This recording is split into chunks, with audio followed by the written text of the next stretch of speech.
Hi there, and welcome to Naturally Recovering Autism. I am your host, Karen Thomas, and I want to thank you so much for being here and being a proactive parent and getting the resources that you need to let your child live their most fulfilling and independent life possible.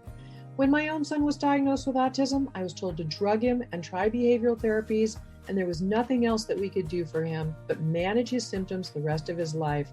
But I didn't want to do that. Fortunately, my background in craniosacral therapy of now 30 years let me know that the brain can and does heal, but I didn't know that much about autism. What I did know is that I didn't want to just mask the symptoms with dangerous drugs. I wanted to find the causes and work with them naturally. And fast forward, it took me a decade and a lot of time and effort, but today my son is no longer diagnosable with autism after being told it could not happen. So I'm here to share with you valuable resources to save you the time and some of the expense that I had to spend to figure it out, and to help you let your child lead to their best results possible. Every child's level of recovery is different, but we know that children who couldn't sleep through the night are sleeping now through the night and happily. Their immune systems are now strong where they were once sick all the time. Children who were nonverbal and their parents were told they could never speak are now speaking. Children who were getting D's and F's in school are getting A's and B's, and those that were so anxious all the time and couldn't sit still and were uncomfortable in their own bodies are now calm and happy and relaxed, and they're leading fulfilling and independent lives with friends. This is what we want for our kids. So I'm here to share the resources with you so that you can get the best results for your child, the best possible. And you can start that right now with my free download of the top 7 foods to eliminate beginning today, of the top foods that are the most inflammatory and toxic that are contributing to those physical and behavioral symptoms of autism that your child is having. They're making his life uncomfortable. So you can get that right now at naturallyrecoveringautism.com/7 foods.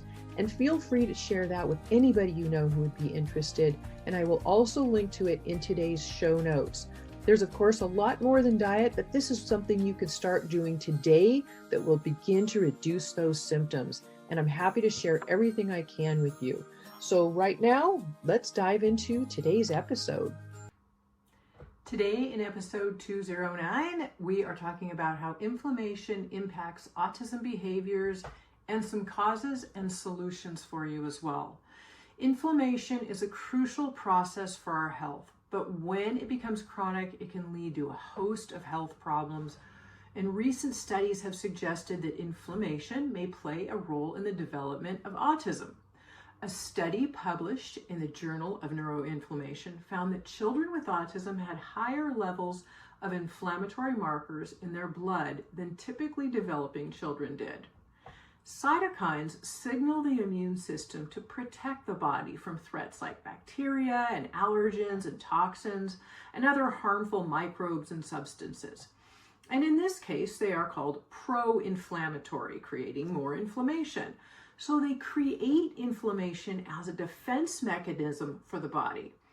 Another study published in the Journal of Autism and Developmental Disorders found that children with autism had higher levels of inflammatory cytokines in their brains than typically developing children. Studies increasingly indicate a strong inflammatory state associated with ASD. This inflammatory condition is often linked to immune system dysfunction. Enhanced inflammatory activity in ASD children has been demonstrated through pro-inflammatory biomarker analysis. What is inflammation? How is it related to autism? So let's talk about inflammation in general is a natural response by the immune system to protect the body from any harmful stimuli. However, when inflammation becomes chronic, it can lead to tissue damage and a variety of health problems, including autoimmune disorders, heart disease, and even neurological disorders like autism. Recent studies suggest that inflammation may contribute to the development of autism by disrupting healthy brain development during critical periods of growth in utero and early childhood. Inflammation can also exacerbate symptoms associated with autism, such as irritability, or social withdrawal. Children with autism often have chronic inflammation. This is not only a problem in the digestive system, but also in the brain. Inflammation impairs brain cells, and it can also kill them. If the brain cells are weakened, they're even less capable of fending off toxins or excreting them once they have entered the cell. Inflammation also damages the blood-brain barrier. This is the brain's protective shield against toxins, and without it, the brain is vulnerable to a lot of damage, whether it's from undigested food particles in the bloodstream or environmental toxins such as heavy metals or pesticides or even household chemicals. The most common disorders caused by inflammation are anxiety and obsessive compulsive disorder, but many, many more can exist. One more critical factor is inflammation's ability to alter neurotransmitters. Neurotransmitters are brain messengers, and they affect things like mood, sleep, and appetite. Particularly vulnerable to inflammation is the neurotransmitter dopamine. When there is a deficiency in dopamine, it causes fatigue, lack of focus, moodiness, and problems with fine motor coordination. The most common places to look for inflammation are in the gut and in the mouth. Problems with teeth are a common indicator that the immune system is fighting on an ongoing basis, which can also lead to autoimmune disorders.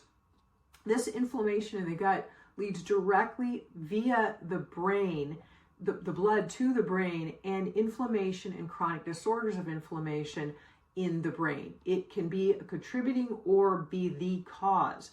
Everything that we do for autism has to do with reducing and balancing inflammation, but what are the causes of the inflammation? And this is what we here at Naturally Recovering Autism are always about. What is the cause, which is the actual solution? Because if you don't work with the cause, things will still continue. We don't want to just mask symptoms, right?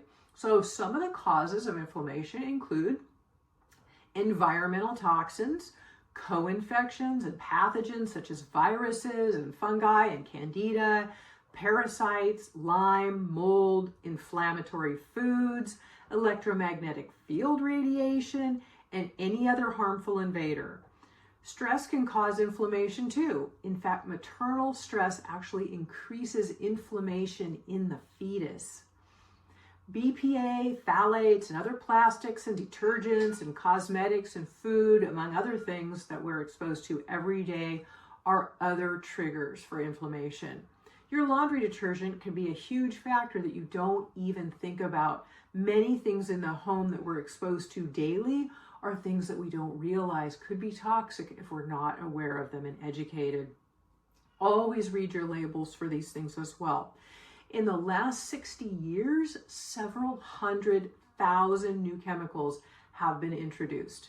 They create hostility and inflammation and disturb the immune system, which then triggers inflammation in the body as it fights to protect us. So let's talk about regulation of the immune system. When the immune system is overactive, it can lead to chronic inflammation, but we must modulate the immune system to regulate. Never rapidly boost the immune system in a child with autism. This can lead to autoimmune issues where the body then begins attacking itself. Other studies have shown that children with autism have higher levels of antibodies against their own brain tissue, suggesting that the immune system may be attacking healthy brain cells. This is common with PANS. Now, I'm going to link to some episodes I've done with some of the things I'm discussing here today, because for greater detail, I've covered some of these in other episodes. So I'll link to those in the show notes for you. But PANS itself is an acronym for Pediatric Autoimmune Neuropsychiatric Syndrome, and it's very common in children with autism. Parents might notice a sudden onset of symptoms such as obsessive compulsive disorder or OCD, or tics. Tics can be motor tics where their body jerks rapidly, or even vocal tics. Additional symptoms often include separation anxiety and fearfulness, a decline in school, especially in reading and math abilities, language regression, bedwetting, aggression itself, and anxiety with stress. PANS predisposes one to the symptoms of autism, and autism being a co-diagnosis. Instead of having a fever, their brain will be directly affected, and therefore the psychology. So this is how it all wraps into behavioral symptoms. PANS affects the immune system, which is commonly weak in those with autism, so then there are a much higher percentage of those with autism that get it. And this needs to be regulated right away so we can stop the attack on the brain, because the immune system is literally attacking the brain, and that's where these heightened symptoms can happen pretty quickly. Never boost the immune system in a person with autism though, because we have to regulate or modulate it, or they can go easily into hyperimmune response, which is an autoimmune reaction. And this is what I was referring to which happens with PANS. An additional immune response that causes further issues is mast cell activation syndrome. And again, I've done an episode in the past on this that I'll link to. Close to 100% of children with autism have histamine intolerance and mast cell activation. So histamine is a chemical that plays a key role in the body's inflammatory response. Histamines are released by the digestive tract and the brain in defense as an allergic type of reaction.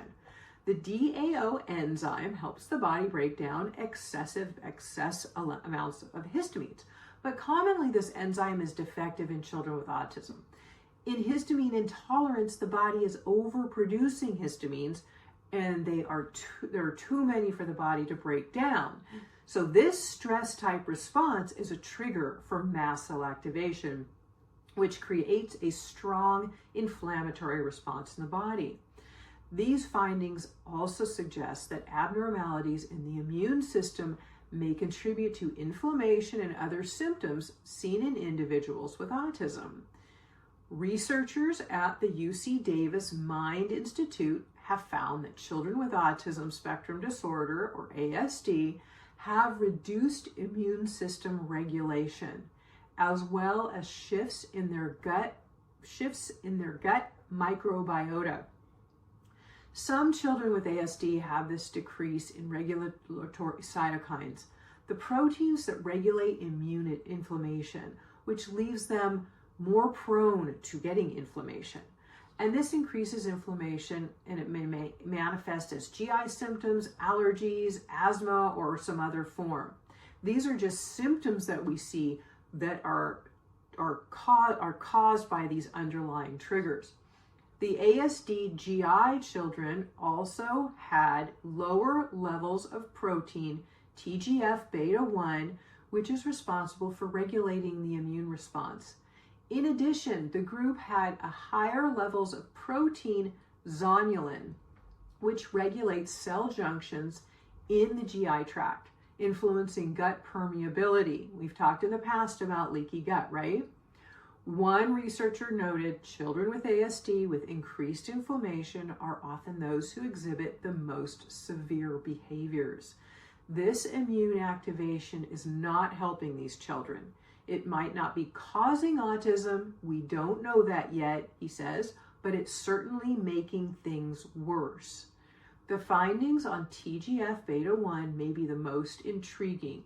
The protein was deregulated in both ASD groups, suggesting that children who don't experience GI symptoms may be suffering from other inflammatory conditions.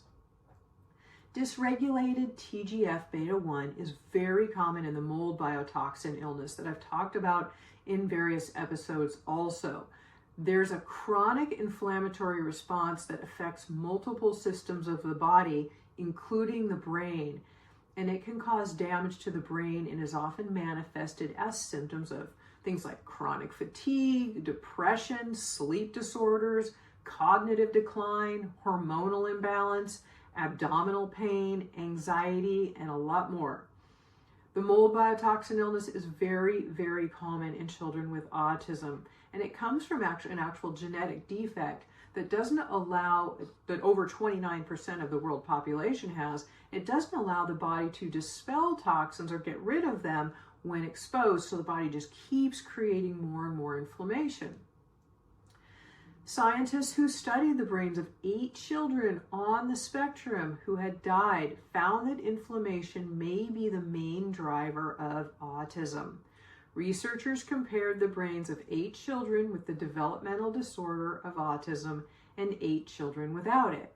They found the parts of the autistic children's brains that are crucial to working memory and attention, areas that are impaired in people who have autism, had unusually high levels of the molecule known to trigger inflammation. Results show that the brains of the children with ASD had increased numbers of a protein called interleukin 18 or IL-18.